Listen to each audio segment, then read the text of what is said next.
Chapter 26. When Jesus had finished saying all these things, he told his disciples, "You know that the Passover takes place after 2 days, and the Son of Man will be handed over to be crucified." Then the chief priests and the elders of the people assembled in the courtyard of the high priest, who was named Caiaphas, and they conspired to arrest Jesus in a treacherous way and kill him. "Not during the festival," they said, "so there won't be rioting among the people."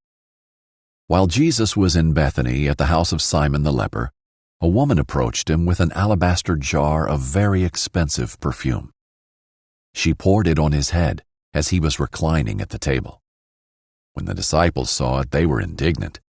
"Why this waste?" they asked. "This might have been sold for a great deal and given to the poor."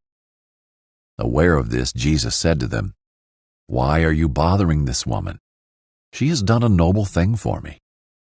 You always have the poor with you, but you do not always have me. By pouring this perfume on my body, she has prepared me for burial. Truly, I tell you, wherever this gospel is proclaimed in the whole world, what she has done will also be told in memory of her." Then one of the 12, the man called Judas Iscariot, went to the chief priests and said, "What are you willing to give me if I hand him over to you?" So they weighed out 30 pieces of silver for him. And from that time he started looking for a good opportunity to betray him. On the first day of unleavened bread, the disciples came to Jesus and asked, "Where do you want us to make preparations for you to eat the Passover?" "Go into the city to a certain man," he said, "and tell him, 'The teacher says, my time is near. I am celebrating the Passover at your place with my disciples.'" So the disciples did as Jesus had directed them and prepared the Passover. When evening came, he was reclining at the table with the 12. While they were eating, he said, "Truly I tell you, one of you will betray me." Deeply distressed, each one began to say to him, "Surely not I, Lord." He replied, "The one who dipped his hand with me in the bowl, he will betray me. The Son of Man will go just as it is written about him. But woe to that man by whom the Son of Man is betrayed. It would have been better for him if he had not been born." Judas, his betrayer, replied, "Surely not I, Rabbi." "You have said it," he told him. As they were eating, Jesus took bread, blessed and broke it, gave it to the disciples and said, "Take and eat it. This is my body." Then he took a cup, and after giving thanks, he gave it to them and said, "Drink from it, all of you, for this is my blood of the covenant, which is poured out for many for the forgiveness of sins. But I tell you, I will not drink from this fruit of the vine from now on until that day when I drink it new with you in my Father's kingdom." After singing a hymn, they went out to the Mount of Olives.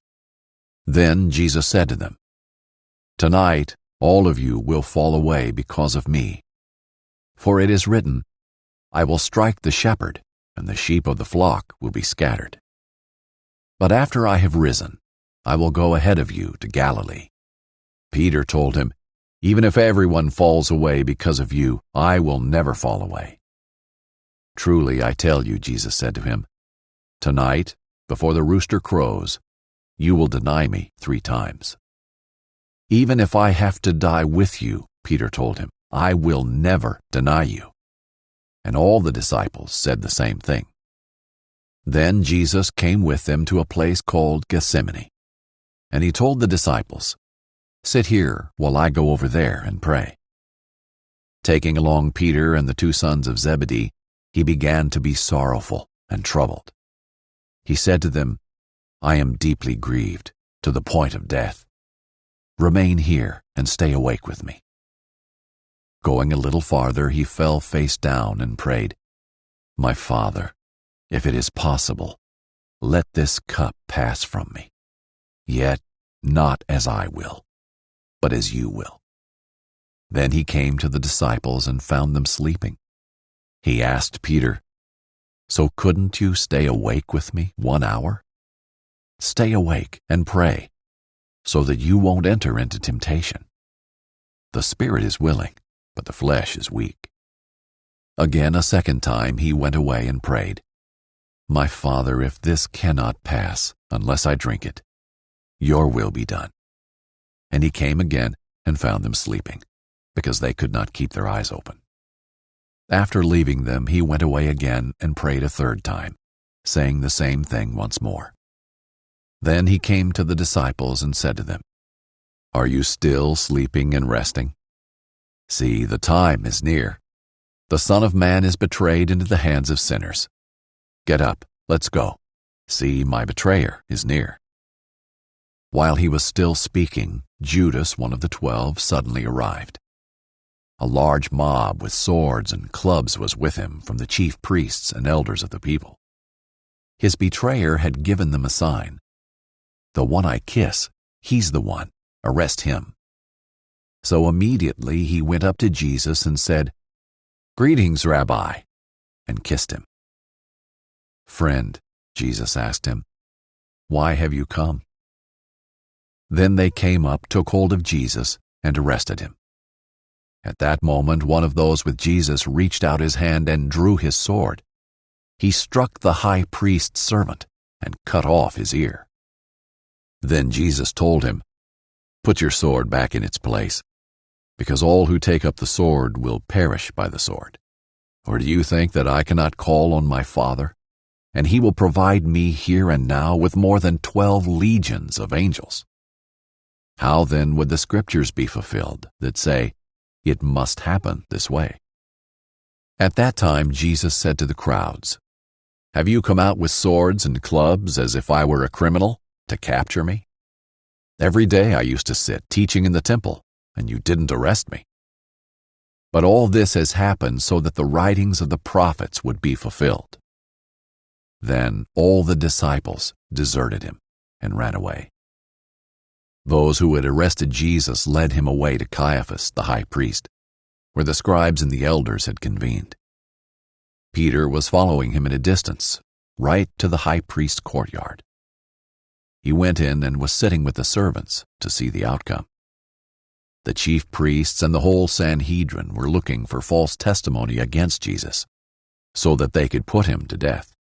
But they could not find any, even though many false witnesses came forward.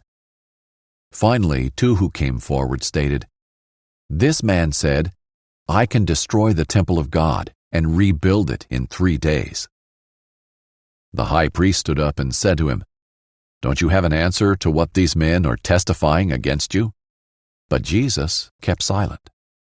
The high priest said to him, "I charge you, under oath, by the living God, tell us if you are the Messiah, the Son of God." "You have said it," Jesus told him. "But I tell you, in the future, you will see the Son of Man seated at the right hand of power and coming on the clouds of heaven." Then the high priest tore his robes and said, "He has blasphemed.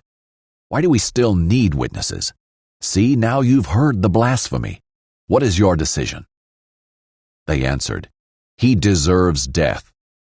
Then they spat in his face and beat him. Others slapped him and said, "Prophesy to us, Messiah. Who was it that hit you?" Now Peter was sitting outside in the courtyard.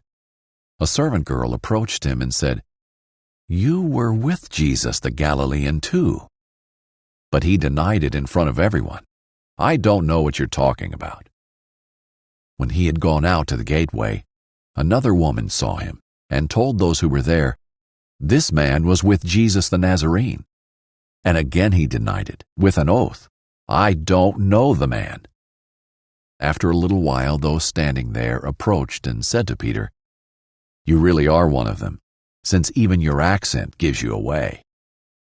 Then he started to curse and to swear with an oath, "I don't know the man." Immediately, a rooster crowed. And Peter remembered the words Jesus had spoken, "Before the rooster crows, you will deny me 3 times." And he went outside and wept bitterly.